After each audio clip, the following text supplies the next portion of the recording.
The rain had turned the streets of Wiesbaden into rivers of mud and broken glass.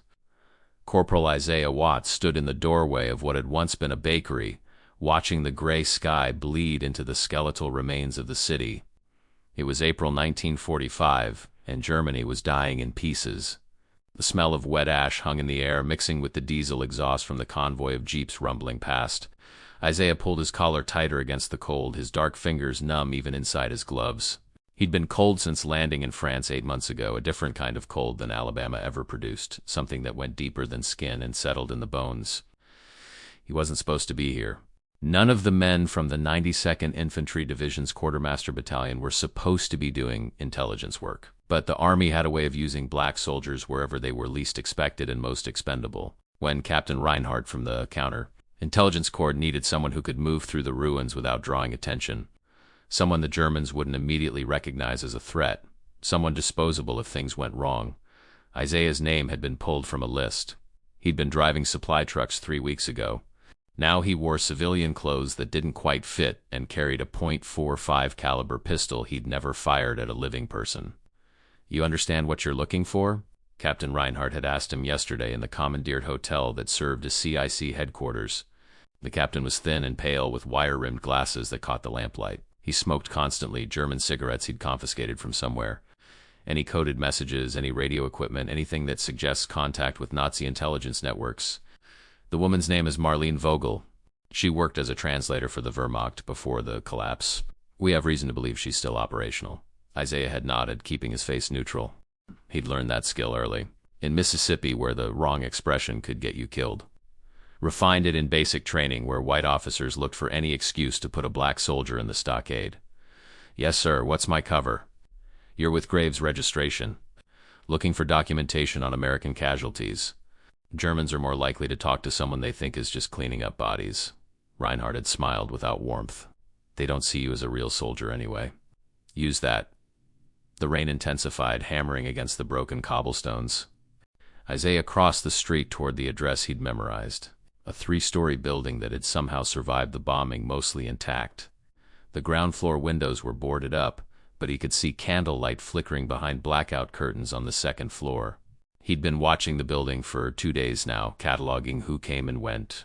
Marlene Vogel lived alone in a 2-room apartment, rationed her movements like a woman trying not to be noticed. She left every morning at 7 to stand in the bread line, returned by 9, didn't emerge again until the following day. No visitors. No suspicious activity. Nothing that screamed spy except the file that said she was. He climbed the stairs slowly, letting each footfall announce his presence. The hallway smelled of boiled cabbage and mildew. Someone was crying behind one of the doors, a child's voice calling for its mother. Isaiah knocked on apartment 2B with the back of his knuckles, 3 soft raps that wouldn't startle. The woman who opened the door was not what he'd expected. She was perhaps 30, with light brown hair pulled back in a practical bun, wearing a gray dress that had been mended multiple times at the seams. Her face was gaunt but not hardened, her eyes blue-green and cautious but not hostile. She looked at him for a long moment, taking in his brown skin, his civilian clothes, the way he held himself like someone accustomed to being unwelcome. "Fräulein Vogel?" Isaiah kept his German simple, practiced. "I am with the American Graves Registration Unit. I need to ask you some questions about Wehrmacht personnel files." She didn't invite him in, but she didn't close the door either. "I no longer have access to such files. Everything was destroyed, I understand, but you may have information. May I come in?" "It's very cold." Something flickered across her face, some calculation or resignation. She stepped aside. The apartment was sparse and freezing. A single room served as both bedroom and kitchen, with a smaller room beyond that he couldn't see into. There was a narrow bed, a table with 2 chairs, a cold stove. No radio he could see. No obvious signs of espionage equipment, but then the obvious signs were never the real ones. "What do you want to know?" She remained standing, arms crossed, not defensive but self-contained. Isaiah sat without being invited, another small test. She didn't object. "You worked in the Wehrmacht administrative offices in Frankfurt before the surrender, processing casualty reports, personnel transfers." "Yes. I was a secretary. A typist." Her English was good, accented but clear. It was just work.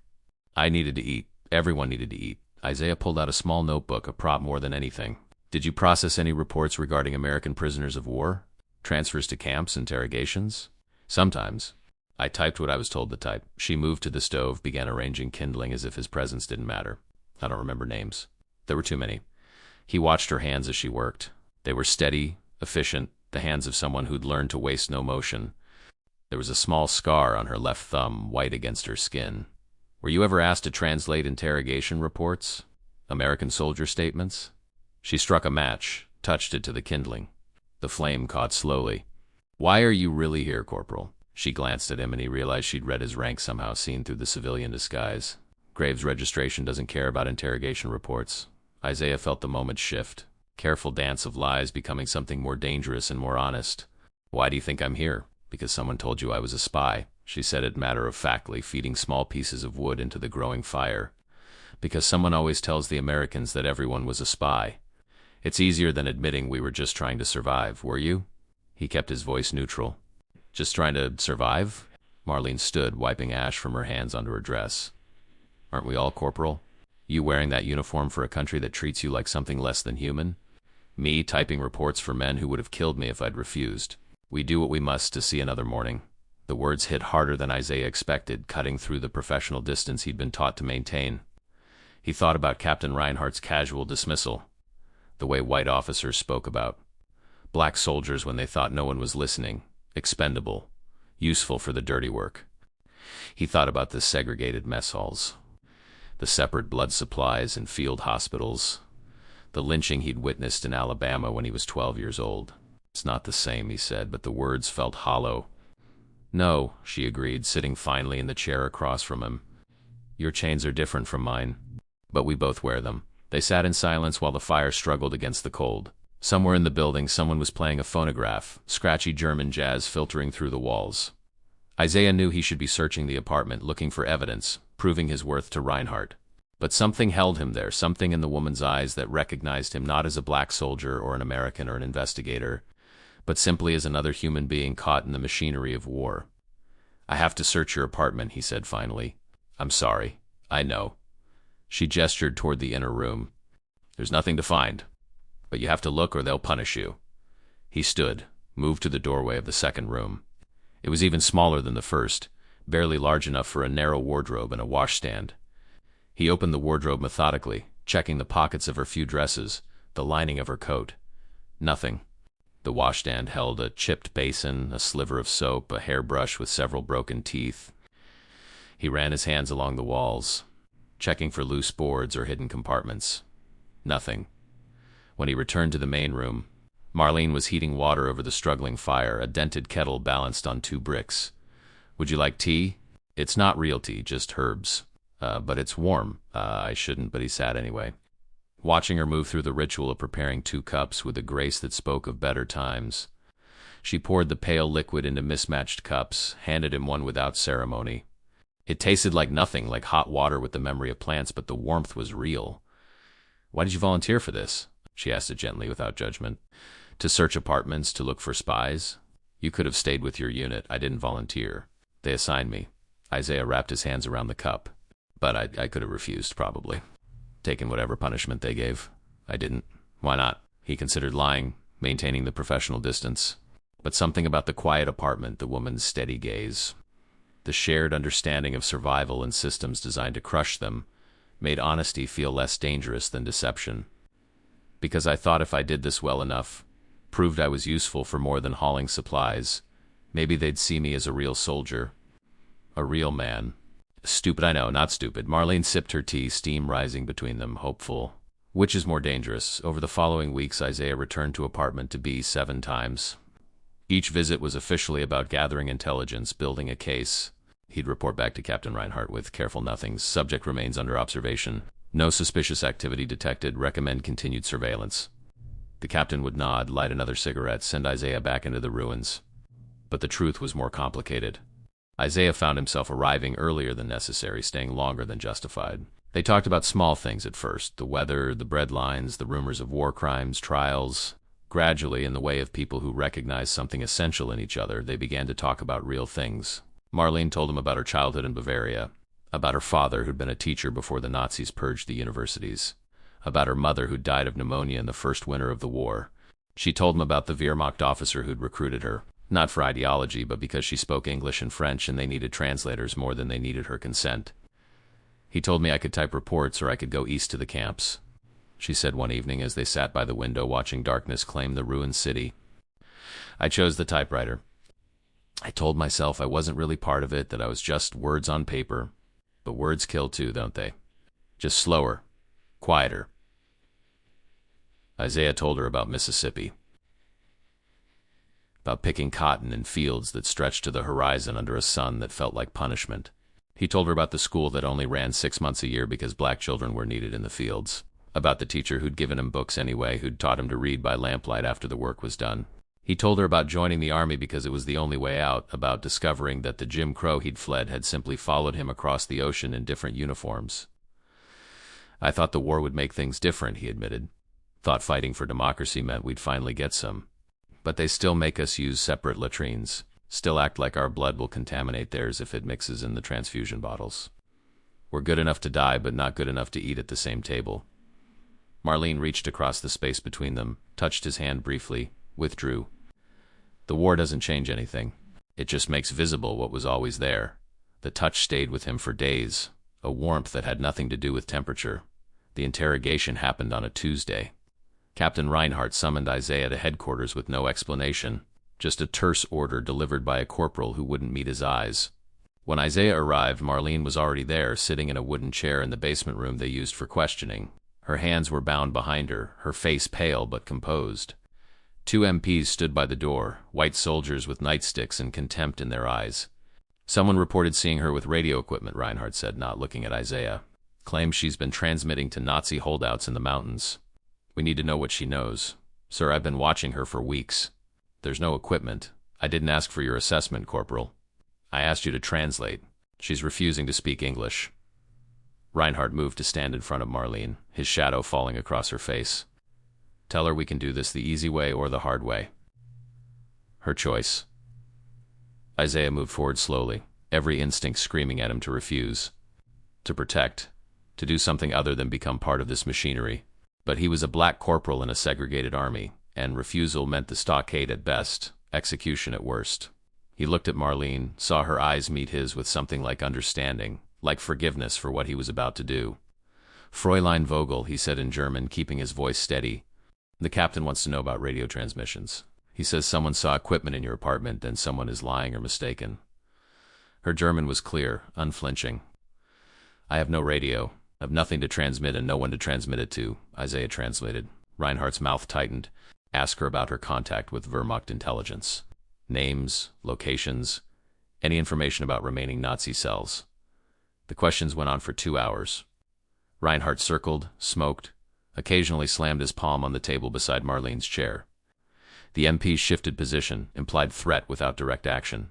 Isaiah stood between them, translating words that felt like small knives, watching Marlene's careful composure hold against the assault of suspicion and power. She worked for them, Reinhardt said finally, frustration making his voice sharp. She typed their reports, processed their intelligence. She knows something. Break her down, Corporal. Use whatever language you need to use. Make her understand we're not playing games. Isaiah looked at Marlene, saw the exhaustion beginning to show around her eyes, the way her shoulders had started to curve inward. He thought about what Reinhardt meant by whatever language, about the things that happened in basement rooms when official channels failed, about the particular violence available to men in uniform when dealing with women they'd already decided were guilty. He made a choice. Captain, request permission to speak with the subject alone. Sometimes they talk more freely without the authority figures present. Reinhardt studied him for a long moment, weighing the request against regulations, against the racial hierarchies that said a black corporal shouldn't be trusted with anything important. But desperation won. 15 minutes. Give me something useful or we do this the Russian way. The MPs followed Reinhardt out. The door closed with a sound like a cell locking. Isaiah stood frozen for a moment, aware of the risk he was taking, the line he was about to cross. Then he moved quickly, pulling a knife from his pocket and cutting the ropes binding Marlene's wrists. We don't have much time, he whispered in English. Did you transmit anything? Is there any truth to this? She rubbed her wrists where the rope had chafed, looked at him with eyes that held both fear and something fiercer. I helped someone. A Jewish family hiding in the basement of a bombed-out factory. I got them food, forged papers, Someone must have seen me and assumed. She stopped, laughed bitterly. Assumed I was a spy instead of just human. Jesus. Isaiah ran his hand over his face, mind racing. They're not going to believe that. Reinhardt wants a spy. He needs a spy to justify his position here, then give him one. Marlene stood, wobbly but determined. Tell him I confessed. Make up names, locations, anything. I don't care anymore. I care. The words came out harder than he intended.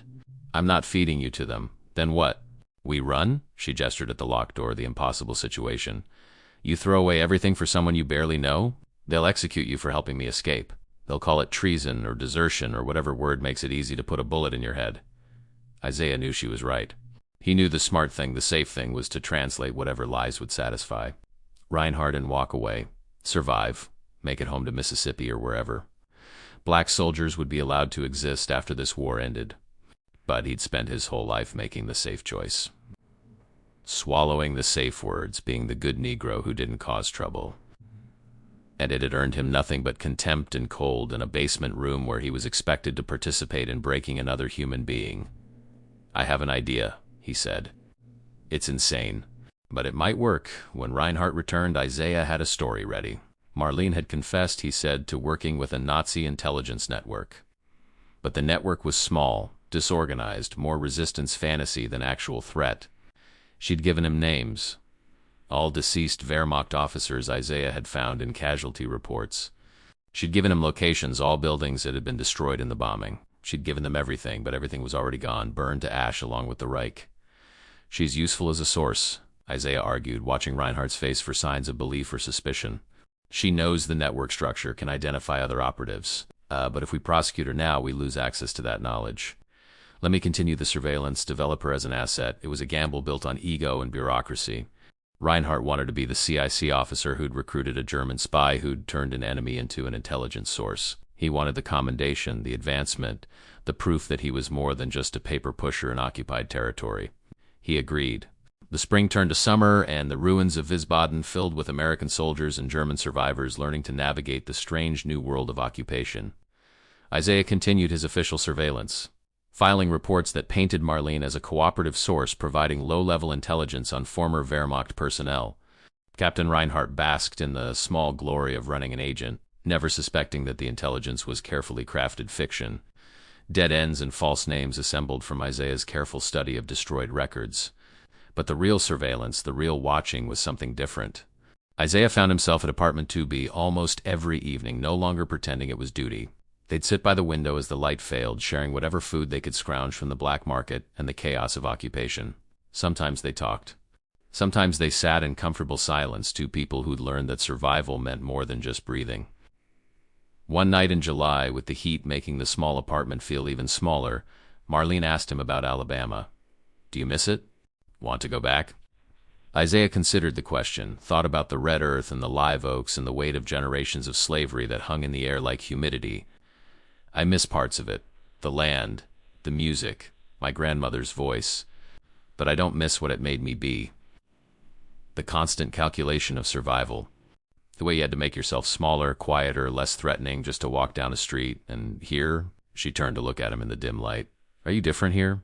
Here I'm still colored, still less than. But here, he gestured at the space between them, the impossible thing they'd built in the ruins. Here I got to meet you. Got to be something more than what they tell me I am. Marlene reached out, touched his face with careful fingers, traced the line of his jaw like she was memorizing geography. You were always more. The world just refused to see it. He caught her hand, held it against his cheek, felt the warmth of her palm against his skin. We can't do this. You know we can't. I know.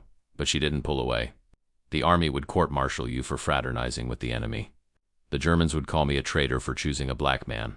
We'd both be punished for crossing lines that shouldn't exist but do. So we stop, right here, before it goes further. Yes. Her thumb brushed across his lips, the lightest pressure. We should stop, but neither of them moved. The space between them collapsed like the buildings outside, sudden and inevitable. The kiss was gentle at first, tentative.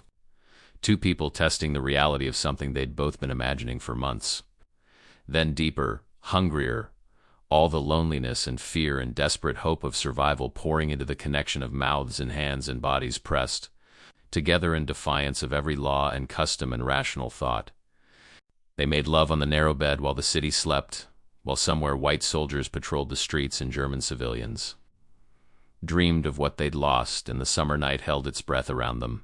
Isaiah traced the landscape of her body, the sharp angles of her ribs where hunger had carved away softness, the scar on her shoulder from shrapnel, the places where war had marked her. She touched him with something like reverence, her hands learning the territory of his skin, the muscles built from labor and survival, the scars that told stories of Mississippi and the Atlantic crossing, and the long, terrible march through France. Afterward, lying tangled in sheets that smelled of lavender soap and human warmth, Isaiah felt something break open in his chest. Not the careful armor he'd built to survive being black and white spaces, but something deeper. The fundamental loneliness of being seen only as a symbol, a problem, a thing to be managed rather than a man to be known. "This is the most dangerous thing I've ever done," he whispered against her hair. "More dangerous than combat. More dangerous than the interrogation." Marlene's fingers traced patterns on his chest, abstract geometry of touch. "Because you're risking more than your life." Yes, they both knew it couldn't last. But knowing and accepting were different countries, and they'd already crossed too many borders to turn back now. The end came in August, 3 days after the atomic bombs fell on Japan and the world learned there were new ways to destroy everything. Isaiah arrived at apartment to B to find the door ajar, the rooms empty. Not empty like she'd stepped out for bread. Empty like evacuation, like flight. Her few belongings were still there, the mended dresses, the broken hairbrush, the chipped cups they'd drunk ersatz tea from. But Marlene was gone. On the table, held down by a stone, was a note written in her careful script. "They know. Someone saw us, reported us. Reinhardt has ordered your arrest.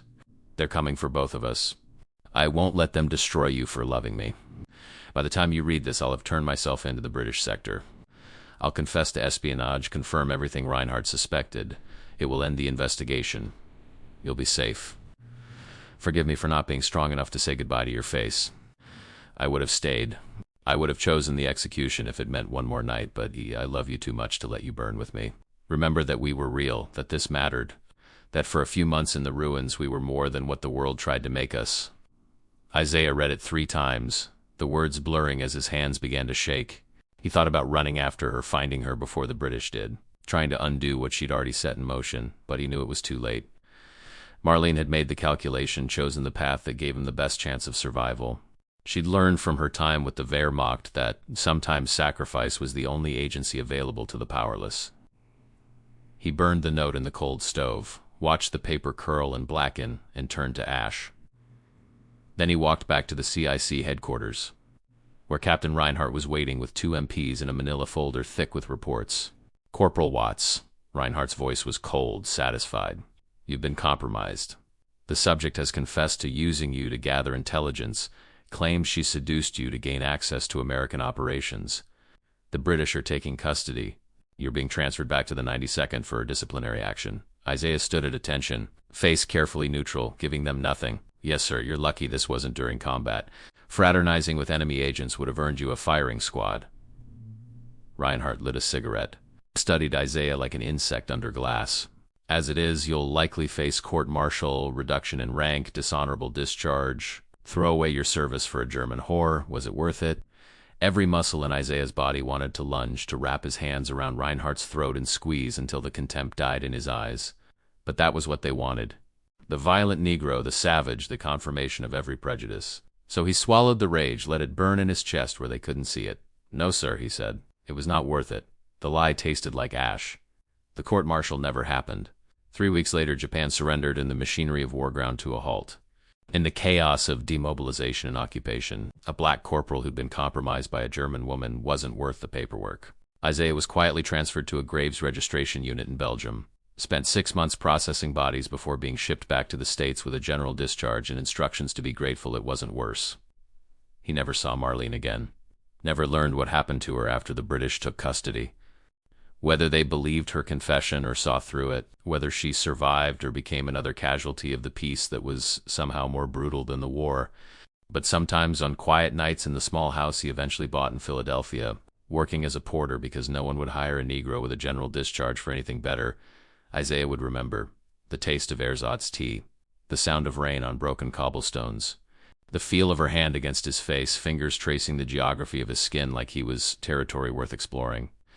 The way she'd seen him, not as a black soldier or an American or an investigator, but simply as Isaiah. A man, a human being, real. It had been worth it. Every moment, every risk, every consequence. The world had tried to tell them they were impossible, that the space between them was unbridgeable, that love across the chasms of race and nation and war was foolishness or treason or both. But for a few months in the ruins of Wiesbaden, they'd proved the world wrong.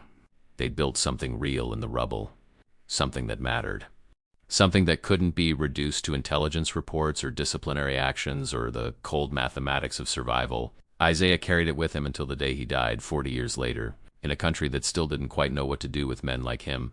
Carried it like the other scars war had given him invisible, permanent proof that he'd lived beyond the boundaries the world had tried to impose.